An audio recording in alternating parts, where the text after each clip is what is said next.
Hi everyone. Yan sa mga trainee. Itong stainless kasi, so kailangan natin siya ng cloth para hindi tumatakbo yung baso natin. Yan.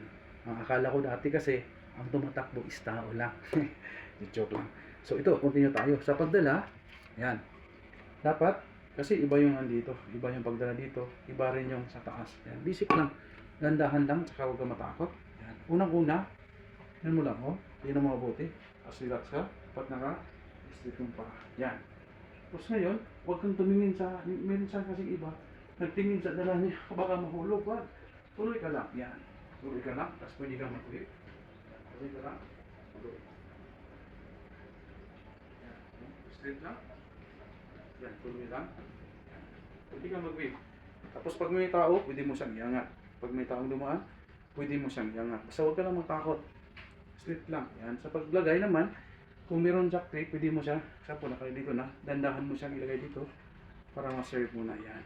Tapos nakaganon ka na. Laging tandaan, pag mag-serve, huwag naka-straight.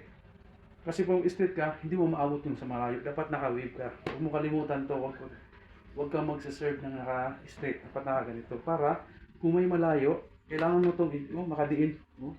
Kahit na sa malayo, kaya mo abutin. Pero pag naka-straight ka, tapos meron kang dala, gumagano'n ka, diba mahirap? So dapat naka-bend ka. Para mabilis lang. Tapos itong baso naman, ito nakaganito. Dapat, pag nandito ka na ito, magamit ka nitong tiyan mo. Pwede mo siyang idikit.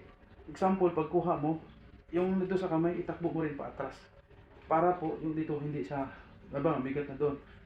Maiwas tayong maano yung dala mo. So, pagkuha mo, isa, kaya na nakatakbo dito yung kamay. Tapos nakaganito. Yan. Okay? Thank you.